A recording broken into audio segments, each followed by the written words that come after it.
Mythologies by Jack Adams is a work intended to fire the imagination and create in the audience a need to ask critical questions.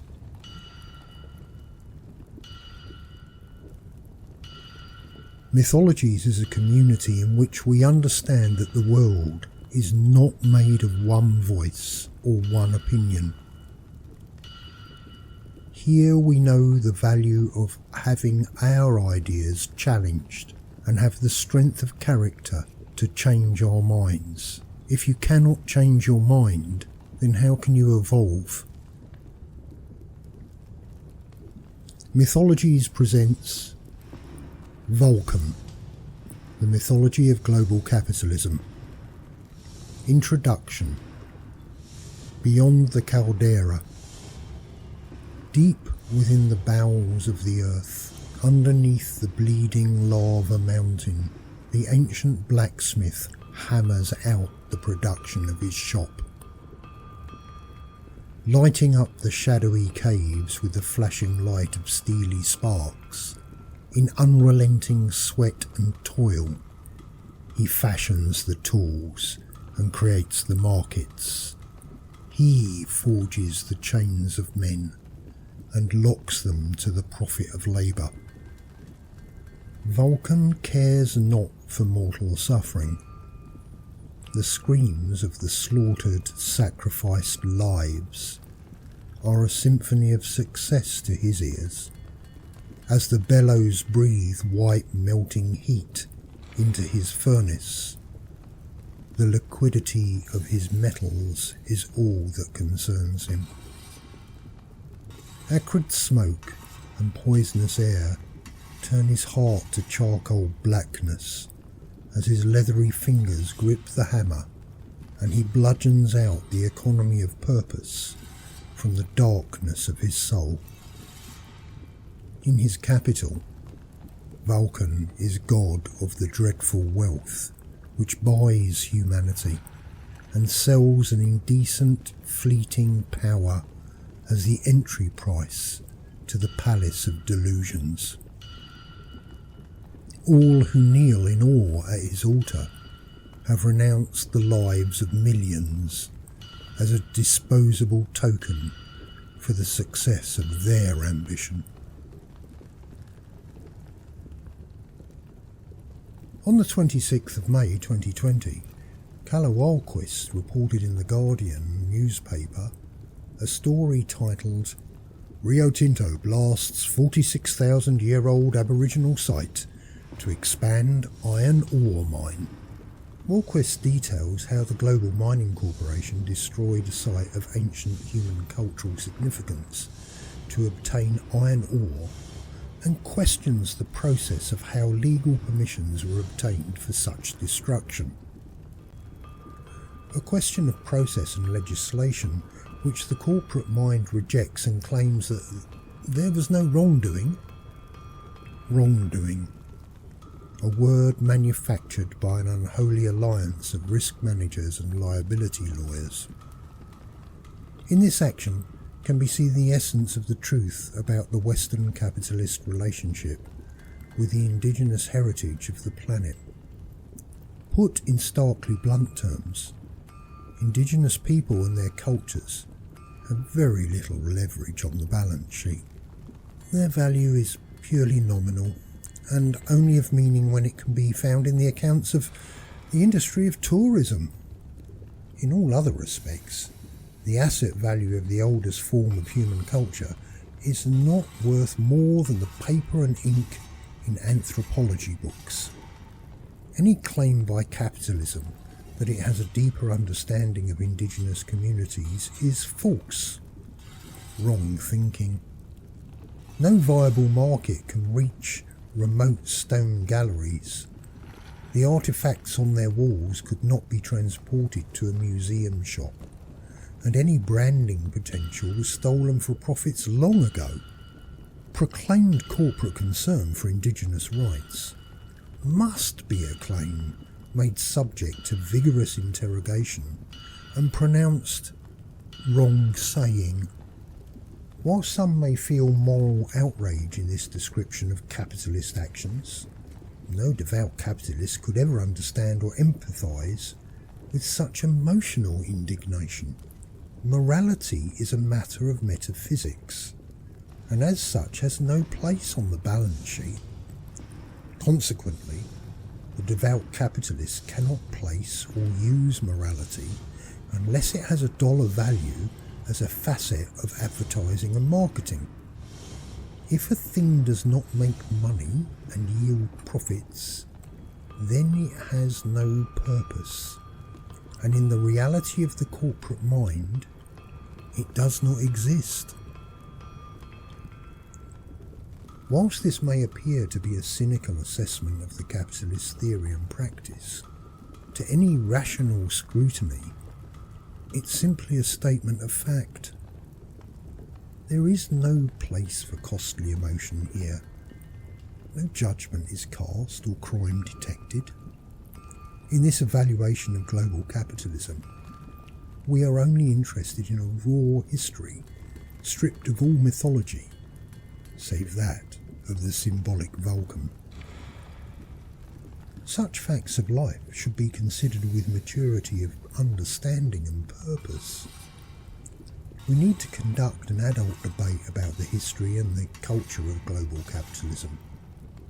A discussion in which we first have to realise that our complicity cannot be denied. We are the beneficiaries of global capitalism, and denial of this case is dishonest delusion funded by lack of thinking, wrong thinking. Any critique of the actions of global capitalism that tries to invoke morality, outrage, disgust, philosophical anguish, or calls for social justice is an immature protest and nothing more. Wrong-splaining. The Guardian newspaper's intellectual demographic may well be distressed at the news of Rio Tinto's profitable success in accessing huge amounts of iron ore, but to what extent is such angst flying the kites of unctuous worthiness? We all prefer to be visible as people of high morals and principled integrity, no matter our actions and behaviours. Indigenous peoples are a fashionable accessory for the liberal conscience, and celebrated for a supposed integrity of lifestyle, which is vicariously consumed with a rainforest coffee and a lovely croissant. Our coffee society remains unread in the history and culture of the indigenous inheritance. A story unknown and wantonly disregarded as the disgusting shame of our continuing part in those actions of genocide undermines our self-esteem. Wrong history. We look the other way as our market demands are satisfied by iron ore extraction, and fat pension pots increase in value through the dividend profits made. Corporations only have to employ a small army of witless accomplices to produce sustainable mission statements, codes of ethical practice, and other such marketing tools to satisfy the morally challenged. In the free market, awkward moral objections can be bought for the price of a mortgage on a family home, and no one thinks to call that corruption. Intellectual opposition to capitalism is a camp overpopulated by men and women who have failed to recover from puberty. They continue to rage at the world with a teenage tenacity. The brontosaurus in their bedrooms is that illusory freedoms they seek to establish, maintain and protect only exist inside their heads. Those ideals are social constructions designed specifically to serve as ballast which steadies the ship of commerce in all stormy seas. Like all teenagers, they believe that what they think is special, precious, and even original. An understanding of history eludes them through the same mechanism of breathtaking stupidity which sits behind a call for a proletariat or green revolution. Yeah! Children always believe the world can be changed. Vulcan has heard it all before. He does not turn away from his anvil. He will leave the mortal adolescents to the public relations department. They always keep unwanted ideas from his forge. The needs of the common people have no place in the heart of industry and commerce. Should the clamour become distracting, the complaints department will script a solution which files down all objection. Vulcan gives no marks for social responsibility. Intellectual socialism is a safe harbour for the unoriginal mind, dissatisfied with the philosophy of capitalism, but wrapped tightly in its benefits. In relying on the mythology of representational democracy, the dissatisfied sentiment is sterilised and made eunuch in the courts of established order. Tony Blair established that principle when the legend said that he carried a guitar across the threshold of Downing Street on becoming Prime Minister. Many at the time thought this was a symbol of refreshing change, rather than the petulance of youth.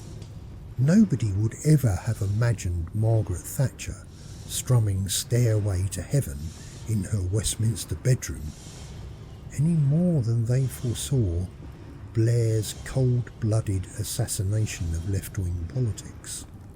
That socialism is dead cannot be doubted when the corpse is so fully decomposed as to no longer smell. The body of humanity is now properly described as human capital stock, a balance sheet entry. We don't have, our capital stock hasn't been destroyed, our human capital stock is ready to get back to work, and so that there are lots of reasons to believe that we can get... Mythologies of individualism and collectivism have been written out of the terms and conditions by the global capitalists' lawyers. This is where we are before we have even reached through a third of the 21st century. The principles and practices of double-entry bookkeeping now dictate, design and measure our human societies. Spreadsheets define our life purpose as consumers. The business of human life is not just consumption, but mandatory absorption of products. We are geese, being force-fed a liver-bursting diet. We do not complain for good reason. Not because we love the diet, and we do, but because we are terrified of the day when a funnel is not shoved down our throats to feed us. We prefer to choke on our grain than to be hung by the legs on a shiny steel conveyor belt. Corporate media constantly reminds us of what living in the third world slum looks like, so that we treasure our freedom to consume. We demand the right to swallow the funnel as a necessity, but protest the right to humanity as a very casual hobby. The only revolutions we buy into now is the next technological upgrade of our phones. We are renting the social stability they bring, but we never own it. Ownership is no longer a need for human capital stock. Owning confers power. Renting confers impotency. In this binary understanding, there are only ones and zeros. In the age of digital information, you are either a 1 or a 0. Further complexity does not lead to stability. The digital revolution was never meant to unchain demand. Quite the opposite. Maximum profit cannot be found in the freedom of human life. Economics doesn't work like that. Freedom mythology works only because it is not real. It is merely a psychological holding pen into which human stock are corralled. There never has been a time of freedom, and the truth is that we, the people, can place no tangibility on that freedom word. All we have to protect is the freedom to work, the freedom to buy, the freedom not to own, the freedom to remain ignorant and thereby gain the freedom to feel safe. These are the freedoms of humanity in a global capitalist world, and they are valuable because over the last 5,000 years our most consistent cultural achievement has been to slaughter each other. To challenge the authenticity of this murderous view of history with claims of high moral purpose only has the currency of childish naivety.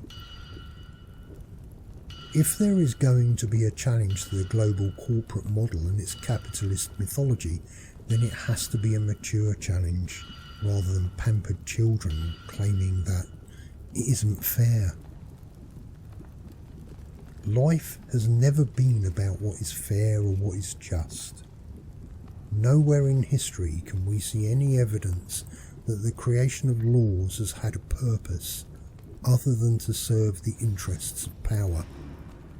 Even where the average Guardian reader would point to humanist interventions, possibly citing the existence of human rights laws, all they are proving is that they do not understand either history or the nature of power.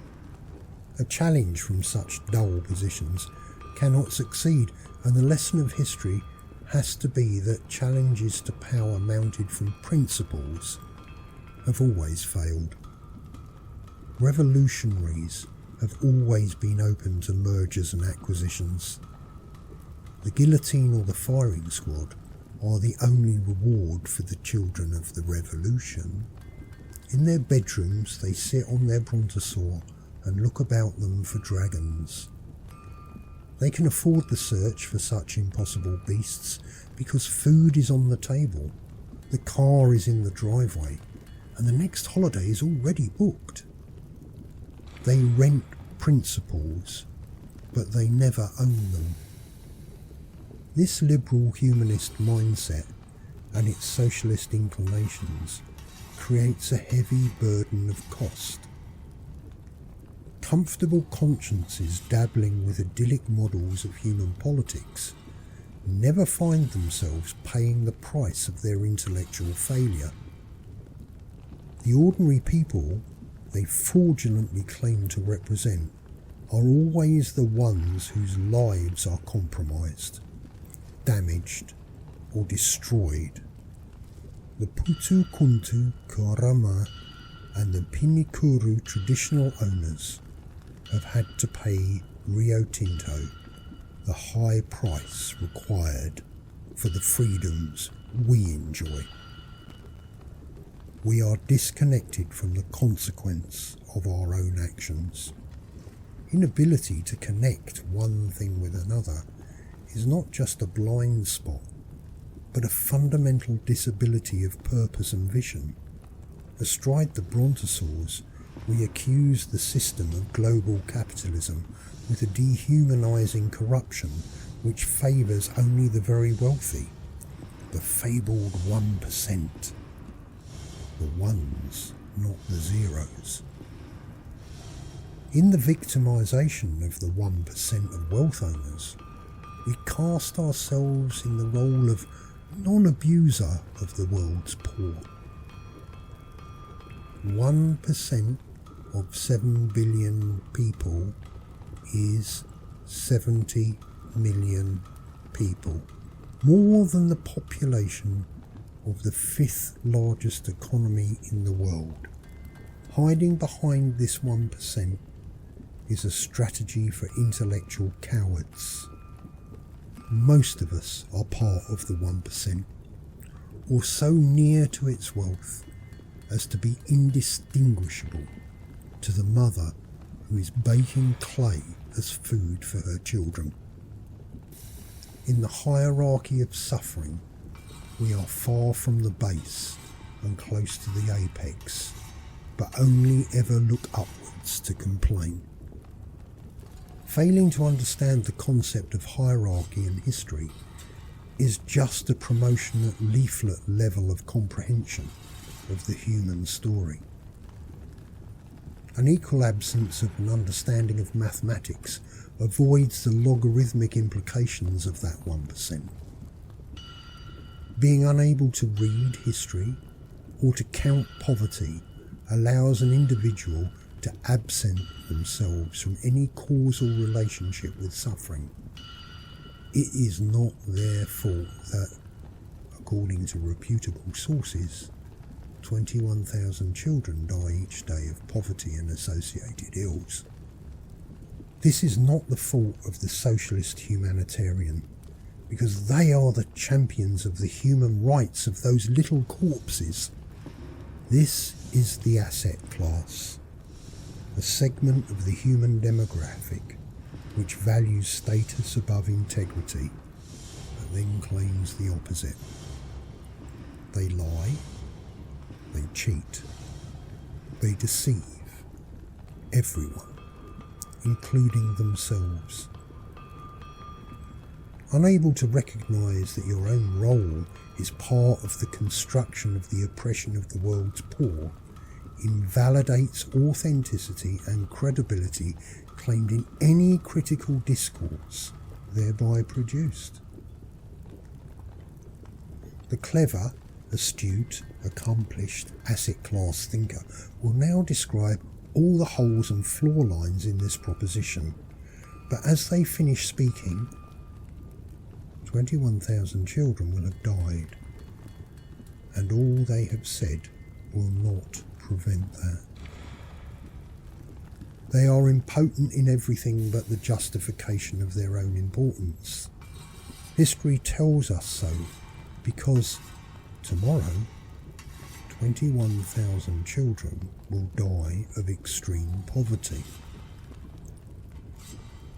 Until we understand that the wealth in our own lives is predicated on and reliant upon the lack of opportunity, the lack of advantage, the lack of wealth that cripples and destroys the lives of billions of human beings, we remain the willing, compliant prisoners of the mythology of global capitalism.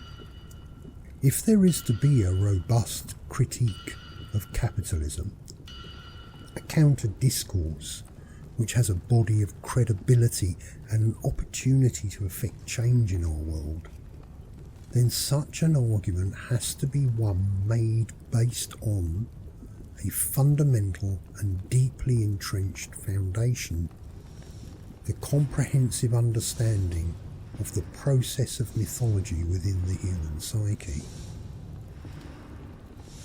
If you cannot take control of your mind and perceptions, then there is no hope of you individually or collectively being anything much more than a stuffed goose, no matter how much your barn seems comfortable. Vulcan is a story of human history, and how that describes the state of global capitalism today as the dominant mythology of human society. The blacksmith of the gods takes no heed of mortal voices, and cares not for the poor or the dispossessed. He is buried in his mountains of primal force. He is the nature of being. He claims the natural order of the world. Vulcan is nature, and our interface with all the gods, spirits, demons of our planet is our social construction of culture. Culture is our human response to environment, and it is fully understood only when we understand mythology. Once we understand mythology, then we mature and possess the ability to discard childish things.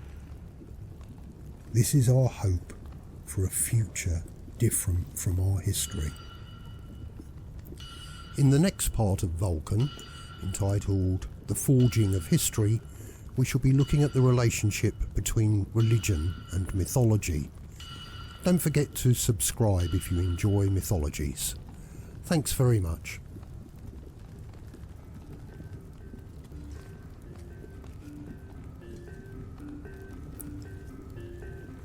There are many faces of humanity, and we have many ideas and thoughts. In the 21st century, our social media technology is robbing us of reasoned debate and critical thinking. More and more we see that we are at war with ourselves.